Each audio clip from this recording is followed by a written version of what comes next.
Hello friends, जो आपको मेरी टेबल के ऊपर जो बॉलस दिख रही हैं सेरेडी फोर्ट बॉलस, इस बॉलस के बारे में आज की वीडियो के अंदर बताया जाएगा, जिसके अंदर साल्ट आता है एसिलोफेनाक, पैरासीटामोल एंड सेरिटोपेप्टाइड्स। ये बोलस पशु में क्या काम करती है, कितनी डोज देनी चाहिए, प्रेग्नेंट पशुओं के लिए सेफ है या नहीं, छोटे बड़े पशु में दे सकते हैं या नहीं, भेड़ बकरी में भी इसका प्रयोग किया जा सकता है या नहीं, सभी तरह के पशुओं में, कौन कौन से पशु में और इसकी क्या डोज होती है, इसके बारे में आज की वीडियो के अंदर पूरी डिटेल से आपको बताया जाएगा कि किसी तरह का कोई साइड इफेक्ट है या नहीं। ये वीडियो लंबी होगी तो स्किप करके मत देखना, पूरा देखना। जो इस चैनल पर भी नए आए हैं या पहली बार आप इस चैनल से जुड़े हैं तो पहले आप इस चैनल को सब्सक्राइब कर लें, साथ में बेल आइकन और ऑल वाला ऑप्शन दबाएं, क्योंकि इस चैनल पर भी आपको बहुत ही सही और सटीक जानकारी के साथ वीडियो दी जाती है। यदि आपको लॉन्ग में देखना है तो वेट पेरियन केटल पर इस बोलस के बारे में डिटेल से वीडियो बनी हुई है, शॉर्ट में आप इस पर देख सकते हैं। देखो ये बोलस क्या काम करती है, जो इस तरह की ये बोलस आती है। देखो इस सबसे पहले तो मैं आपको बताना चाहता हूँ, ये बोलस यदि आपके पशु में किसी भी तरह की दर्द है, सूजन है, या यदि आप अपने किसी भी तरह के पशु को एक स्थान से दूसरे स्थान पर लेकर के जाते हैं, या जिन पशुओं को आप वजन ढोने में काम करते हैं या हार जाते हैं, कहीं पर गिर गया, चोट आ गई, या पशुओं में किसी भी तरह की यदि थन से संबंधित कोई दिक्कत हो गई, मेस्टाइटिस डिजीज़ है, उसमें भी शुरुआती स्टेज में थनों में सूजन है, या यदि किसी भी तरह का इन्फेक्शन पशु में हो गया, उसकी वजह से यदि पशु में सूजन हो गई है तो आप इस बोलस का प्रयोग करवा सकते हैं। इसी के साथ साथ यदि पशु में जिस प्रकार से लंगड़ा करके चलता है, खुरों में सूजन आ गई है, उड़ने बैठने में यदि दिक्कत कर रहा है, तो उस तरह की स्थिति में भी इस बोलस का प्रयोग किया जाता है। इसी तरह से यदि जैसे किसी भी तरह के पशु हों जो आप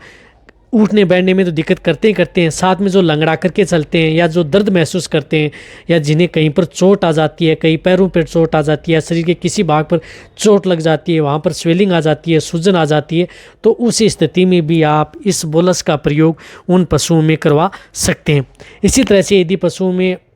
जिस तरह से कई इस तरह के रोग हैं जिसके अंदर आप साइड थेरेपी या सपोर्ट थेरेपी के तौर पर आप इस बोलस का प्रयोग करवा सकते हैं। जिस तरह से यदि आप पशुओं को ट्रांसपोर्ट करते हैं, एक जगह से दूसरे स्थान पर लेकर के जा रहे हैं, तो उस स्थिति में भी आप इस बोलस का प्रयोग उन पशुओं में करवाया जा सकता है, वहाँ पर भी ये बोलस सेफ रहती है। रही बात ये बोलस गाभिन व दूध देने वाले पशुओं के लिए भी सेफ है। रही बात इसकी डोज, तो जो इस तरह की जो 4 बोलस आती हैं, तो जो लार्ज एनिमल्स हैं उनमें 2 बोलस सुबह, 2 बोलस शाम, लगातार 2 से 3 दिन तक आप इसका प्रयोग कर सकते हैं। मीडियम साइज़ के पशु हैं उनमें 1 बोलस सुबह और 1 बोलस शाम। भेड़ बकरियों में हाफ बोलस सुबह और हाफ बोलस शाम आप। रही बात इस तरह की जो बोलस आती हैं वह पशुओं के लिए प्रेगनेंसी सेफ भी होती हैं।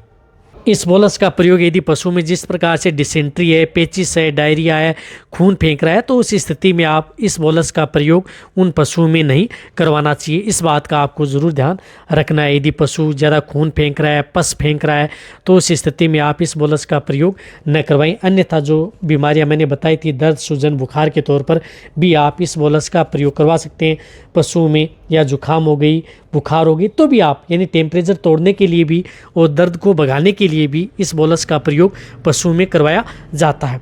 तो ये बोलस के बारे में जहाँ तक हो सकता है मैंने आपको सही और सटीक जानकारी दी है। इसी तरह से आपको इस चैनल के ऊपर आपको अन्य जो बोलस आती हैं या इंजेक्शन आते हैं उनके बारे में भी आपको शॉर्ट में सही जानकारी के साथ वीडियो मिल जाएगी। तो ये वीडियो जितना हो सकता है, आप पशुपालक हैं या वेटरनरी असिस्टेंट हैं, उनके साथ आप इस वीडियो को जितना हो सके शेयर करें। इसी तरह से आप मेरी वीडियो देखते रहें, इसी तरह से आप मेरे को प्यार देते रहें। थैंक्स, धन्यवाद।